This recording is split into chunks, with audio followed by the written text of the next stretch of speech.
అన్నిటికంటే భయంకరమైన పాపం చింతించడం. నేనేదో చేసేయగలుగుతాను అంటే ఆలోచించేటప్పుడు ఇలాంటి థాట్ ప్రాసెస్ రన్ అవుతుంటది. మనం ఆలోచించడం వల్ల ఏదో బెనిఫిట్ వచ్చేస్తుంది. మనల్ని అవమానించిన వాళ్ళ గురించి, నన్నే అవమానించారు, నన్ను దూరం చేశారు, నన్ను మోసం చేశారని వాళ్ళ గురించి ఆలోచించేస్తే వాళ్ళు ఏదో మనల్ని మళ్ళీ మెచ్చుకుంటారు అన్నట్టుగా ఆలోచిస్తూ ఉంటారు. అలా ఆలోచించడం వల్ల ఏం రాదు.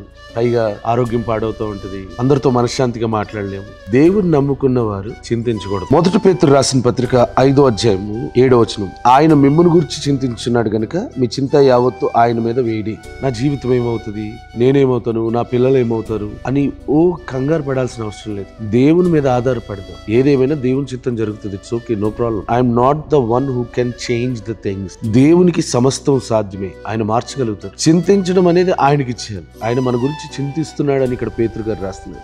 మీకు ఏమి ధరింప చేయాలి, మీకు ఎలాంటి ఆహారం ఏర్పాటు చేయాలి, మీకు ఎలాంటి డైట్ ఉంటే బాగుంటుంది, ఎలాంటి ఆరోగ్యం ఉంటే బాగుంటుంది, ఎలాంటి ఐశ్వర్యం ఉంటే బాగుంటుంది ఆయన చింతిస్తున్నాడు. నువ్వు అనవసరంగా చింతించి నీ జీవితాన్ని పాడు చేసుకో. ఈ రోజు నుంచి ఏ చింత లేకుండా ఆయన మీద ఆధారపడి ఆశీర్వదించబడదుము గాక. ఆమేన్.